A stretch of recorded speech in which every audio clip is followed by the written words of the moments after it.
हरकतें ही नहीं है ऐसी वाली। ये शेर है, शेर नहीं जब्बर शेर है।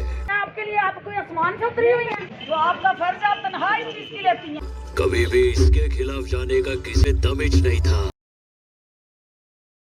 अस्सलाम वालेकुम जी, आप देख रहे हैं वॉइस ऑफ सियालकोट और मैं हूं नदीम गौरी। आज हम आपको सियालकोट के तारीखी किला के वो मनाजर दिखाएंगे जो फिल्मों ड्रामों में तो शायद देखे हों, लेकिन हकीकत में लाइव मनाजर आपने शायद पहले कभी ना देखे हों। वज़ीर आज़म पाकिस्तान से लेकर वज़ीर आला पंजाब मरियम नवाज साहिबा और हुकूमती अरकान भी ये कहते सुने गए हैं कि यार पाकिस्तान एनर्जी क्राइसिस से गुजर रहा है, सेविंग की तरफ आएं और फजूल बिजली जाया मत करें, अपने अखराजात को कम करें। यहां पर तो सियालकोट में उल्टी गंगा बैठ गई है। जिस अफसर के पास भी जाएं मौजूद तो होता नहीं, लेकिन एसी चल रहे हैं, बरकी हालात चल रहे हैं।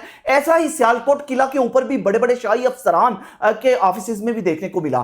तो हम लोग एंटर हुए, बल्कि मैं खुद एंटर हुआ वहां पर, तो देखा कि वहां पर कोई भी अफसर मौजूद नहीं। वहां पर बड़े बड़े वो बिल्डिंग इंस्पेक्टर बैठते हैं जो कि बाहर फील्ड में निकले तो लोग कांप उठते हैं कि यार ये हमारी तरफ कहीं हमारे नक्शे ना चेक कर लें, हमारी बिल्डिंग को इलीगल कहकर इसको सील ना कर दें, हमें जुर्माने ना जमा करवाने पड़ जाए, हमें फीसेस लाखों करोड़ों में ना अदा करनी पड़ जाए। तो उनके डर से लोग कांप जाते हैं। और अफसोस की बात यह है कि 9 से 5 बजे तक का सरकारी टाइम है, लेकिन शाही अफसरान पता नहीं कब आते हैं, मुझे तो नजर नहीं आए। यहाँ पे 9 साढ़े 11 से बाद का ये टाइम है, तो ये अफसरान यहां पर मौजूद नहीं। एसी लगा हुआ है, एक दो ऑफिस को तो उन्होंने वो संगड़ी लगाकर ताला भी लगाया। खाली नजर आ रही हैं जो कि अपने अफसरान का इंतजार कर रही हैं। जब हमने ये मंजर देखा तो परेशानी के आलम में हम इनके अफसर के पास गए कि शायद उनसे मौकफ लेते हैं कि सर आप बताएं कि ये किधर गए हैं सारे, कोई एक आध तो मौजूद होना चाहिए था। जब हम उनके ऑफिस में गए तो हम हैरान रह गए नेम प्लेट पढ़ के कि ये पीएचडी स्कॉलर हैं। जब इनके ऑफिस में गए तो एयर कंडीशन, जिसको बिजली कंज्यूम होने के डर से, बिजली का बिल ज्यादा आने के डर से हर घर ने अपने घर से उतरवा दिया था, इनके रूम में वो एयर कंडीशन लगा हुआ था और मुसलसल चल रहा था। 11:30 से ऊपर का ही टाइम है। ये साहब भी मौजूद नहीं थे।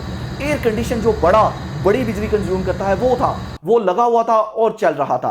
इसके बाद हम इनका सबका मौकफ लेने के लिए कि सर ना वो अपने ऑफिस में मौजूद हैं, ये भी साहब अपने ऑफिस में मौजूद नहीं। इनके बिल्कुल ऊपर सीढ़ियां चढ़े तो ऊपर सीओ कॉर्पोरेशन जुबैर भट्टो साहब का ऑफिस है, वहां पर गए तो जुबैर भट्टो साहब भी अपने ऑफिस में मौजूद नहीं थे, नहीं तो हम उनका मौकफ। यहाँ पर डीसी सियालकोट मौजूद है, इनके ऊपर बड़े बड़े अफसरान मौजूद हैं। बड़े बड़े अफसरान को तो छोड़े, जो अवामी नुमाइंदे हैं कम से कम उनको तो पूछना चाहिए। हमें 5 साल पुरानी सियालकोट के ही एक बड़े सियासतदान की 5 साल पुरानी वो वीडियो मिल गई, जिसको देखकर हम मजबूर हो गई ये कहने पर कि वाकई ये सियासतदान बब्बर शेर था, बल्कि बब्बर शेर नहीं, बब्बर शेरनी, डॉक्टर फिरदौस आशिक कमान, जिन्होंने बड़े बाजार में बड़े मजमे में अपनी आवाम की आवाज़ उठाने के लिए कि आवाम के साथ ये ज्यादती की जा रही है, एहतजाज करते हुए एसी सियालकोट, उस वक्त की सोनिया सदफ एसी सियालकोट थी, उनको झाड़ पिला दी। शाही की कारस्तानियां ये हुकूमत भुगत रही है, आप पीछे पीछे छुप रही हैं। आप फेस करें आगे, जो आपका फर्ज है, आप तनहा इस चीज की लेती हैं। मैं तनहा इस चीज की नहीं लेती हूँ, आप लेती हैं कि यहाँ देखें क्या गलत हो रहा है। आपके लिए आप कोई आसमान से उतरी हुई है? आपकी हरकतें ही नहीं है ऐसी वाली। जिस वकालत ने आपको लगाया उससे पूछते हैं ये तरीका क्या नहीं है तुम्हारा।